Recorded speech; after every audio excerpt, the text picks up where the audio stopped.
Décidément, le FC Barcelone, mes amis, va continuer à nous étonner. Victoire surprenante du FC Barcelone face à Benfica. Après avoir été à 10 dès la 22e minute de jeu, carton rouge pour Kourbassi, encore Kourbassi, carton rouge. Ce joueur, ce défenseur est un génie, mais parfois il pêche de jeunesse. Il va commettre une faute alors qu'il est dans la surface de réparation.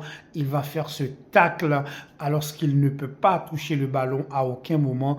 Et malheureusement pour le FC Barcelone, eh bien, ça va poser problème puisque ce carton rouge va obliger Kourbassi à quitter le terrain. On va se retrouver, mes amis, à 10 dès la 22e minute de jeu. À ce moment-là du match, on s'est dit comment le FC Barcelone va pouvoir terminer ce match, comment le FC Barcelone va pouvoir s'en sortir face à Benfica qui est dans son stade, devant son public, un public rouge de feu, avec des feux d'artifice, avec des fumigènes sur le terrain. Je ne voyais pas comment le FC Barcelone pouvait s'en sortir. Mais encore une fois, ce club continue par nous étonner parce qu'en finalité, le FC Barcelone remporte ce match sur un score de 1-0, but de Rafinha, mais il s'est passé pas mal de choses pendant tout ce match. On va en parler tout de suite.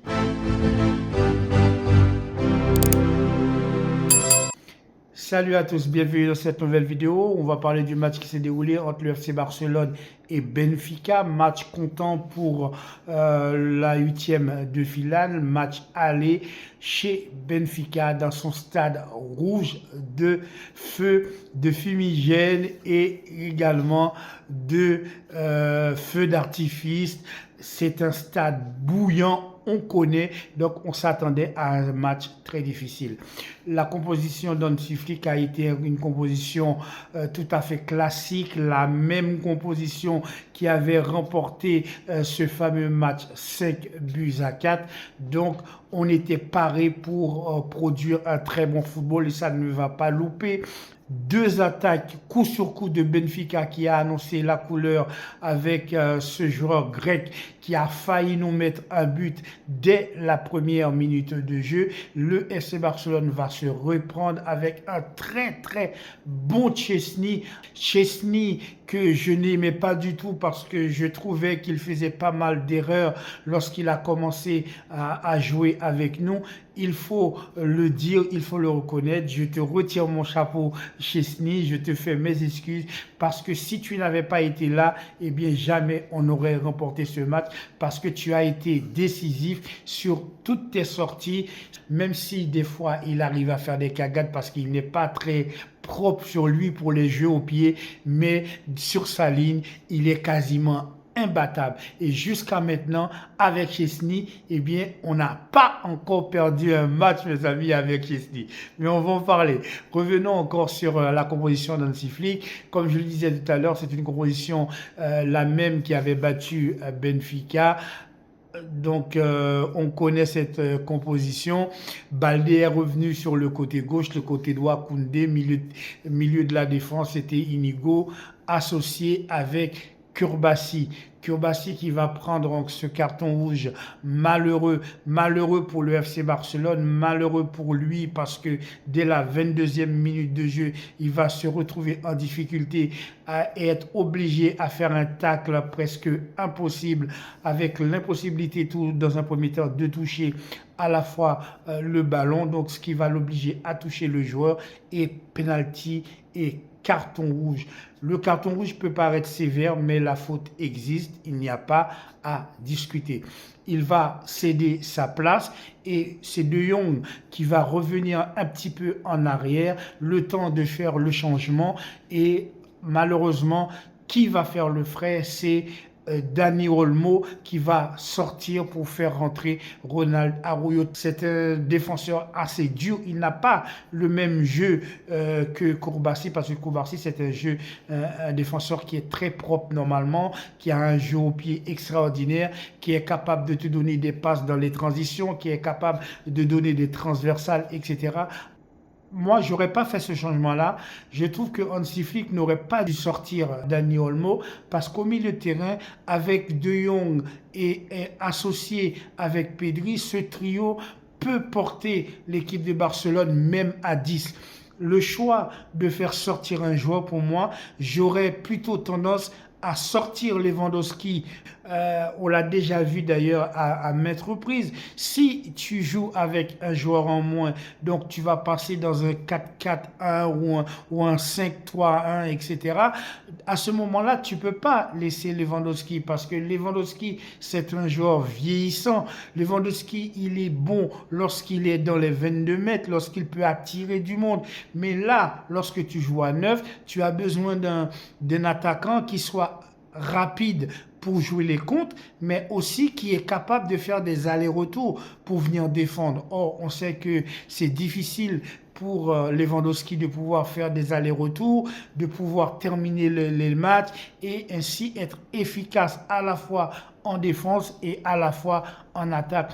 Je pense que dans un premier temps, peut-être qu'on aurait pu laisser à la limite Dani Olmo et sortir même un Lamine Yamal parce que Lamine Yamal sur son côté, on sait que Lamine Yamal est quand même dans une passe assez difficile, ça fait longtemps qu'il n'a pas marqué de but, il est moins influent dans le jeu et lorsque tu joues à 10, tu as besoin des joueurs qui soient dans l'impact, qui soient dans le box-to-box, qui soient dans le 1 contre 1 pour pouvoir aller chercher des balles, aller gratter des ballons.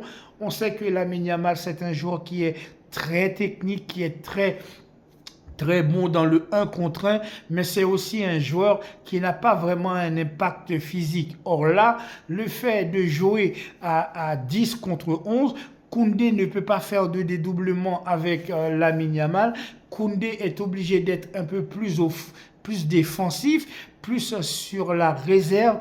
Donc, en fin de compte, pour moi, Lamine Yamal a été un petit peu inutile sur son côté droit, même si on sait que Lamine Yamal est capable à tout moment de faire la différence, eh bien, comme le FC Barcelone était obligé de jouer bloc bas, notamment pendant toute la fin de la première mi-temps, eh bien, l'apport de Lamine Yamal a été moindre. Le match de Rafinha a été très bon. D'ailleurs, le but va arriver sur une action individuelle de Rafinha quasiment au niveau du milieu de terrain qui va prendre ce ballon et qui va tout de suite bonifier le ballon et qui va mettre cette frappe du pied gauche qui va être légèrement contrée. Petit filet opposé et but du FC Barcelone. À ce moment-là du match, les amis, il reste énormément de temps. Je ne voyais vraiment pas comment le FC Barcelone va pouvoir garder le score, va pouvoir conserver ce 1-0 et ainsi remporter le match face à ce Benfica, vraiment qui est en train de faire tout ce qu'il peut pour essayer de revenir au score. À la sortie de la mi-temps, Hansi Flick, bien entendu, dès la 60e, 69e, 70e, va faire quand même quelques changements qui vont apporter un second souffle à ce FC Barcelone, pour moi, qui en avait besoin. Donc, on a laissé Pedri sur le terrain parce que Pedri, c'est le métronome. Match exceptionnel de Pedri, masterclass, mais c'est vrai, sur la fin, pour moi, Pedri, il était esselé, il était fatigué, éreinté, le pauvre, il n'en pouvait plus. D'ailleurs, il perdait 1 ou 2 ballons, chose très rare parce qu'on sait que Pedri ne perd jamais la balle. Et le fait que Pedri est obligé de rester sur le terrain, pour moi, était quand même la preuve que ce FC Barcelone, quand même, a des cojones, parce que dans un autre match, je pense que Hansi Flick aurait sorti Pedri. De Jong, gros match de Jong, ça fait plaisir, mes amis, de voir De Jong revenir au plus haut niveau. De Jong devient quand même une pièce essentielle au milieu de terrain, associé avec Pedri, c'est quand même très solide. Même si ce match aurait pu être un match à la fois pour Fermin Lopez au milieu de terrain, parce que Fermin Lopez, c'est aussi un joueur très rapide. Il est capable de t'apporter des choses sur le plan défensif. Il est capable également de t'apporter des choses sur le plan offensif. Or là, c'est vrai que un Fermin Lopez, même un Gavi au milieu de terrain aurait fait beaucoup de bien. Mais c'est vrai aussi, lorsque tu joues à 10, tu as besoin de bien conserver le ballon, de ne pas perdre la balle, de faire courir l'adversaire pour un peu le fatiguer. Et c'est ce que va faire Barcelone avec Pedri, lorsque tu as un Pedri qui ne perd quasiment aucun ballon, aussi qui est capable bien d'apporter son soutien, que ce soit sur le côté de Koundé ou sur le côté également de Alexander Baldé. D'ailleurs, Hansi Flick va faire un changement très intelligent lorsqu'il va faire entrer Martin. Il va mettre Martin à la place de Alexander Baldé sur le côté gauche et il va demander à Baldé de monter un cran parce que justement Baldé est plus rapide, il est capable de se projeter très vite à la fois sur son côté gauche et de piquer au centre, et il est capable également de procurer quelques bons centres. La sortie de Lewandowski pour moi a un petit peu tardé, il est arrivé à bon escient. La rentrée de Ferran Torres va apporter un peu plus de jeunesse, un peu plus de vitesse dans l'attaque du FC Barcelone, comparativement à un Lewandowski qui est un peu plus vieillissant, comme je le disais tout à l'heure, qui n'était pas capable vraiment d'apporter des courses.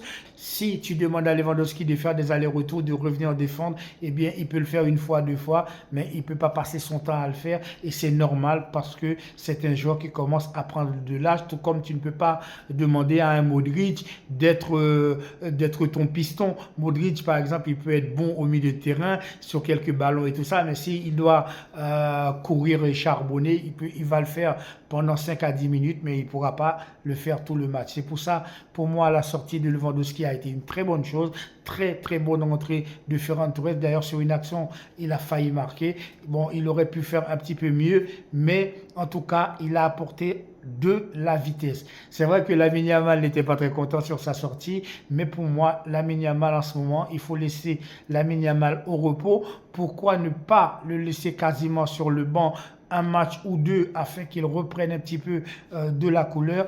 Parce que Lamine Yamal est un peu esselé sur le plan physique. Je ne sais pas ce qu'il a en ce moment, mais je le trouve moyen. C'est vrai, bon, il est toujours aussi bon balle au pied, il est toujours aussi technique, mais physiquement, on voit qu'il a du mal à terminer les matchs, il a du mal également à faire la différence en 1 contre 1. C'est pour ça que la sortie de Lamine Yamal a été une très bonne chose.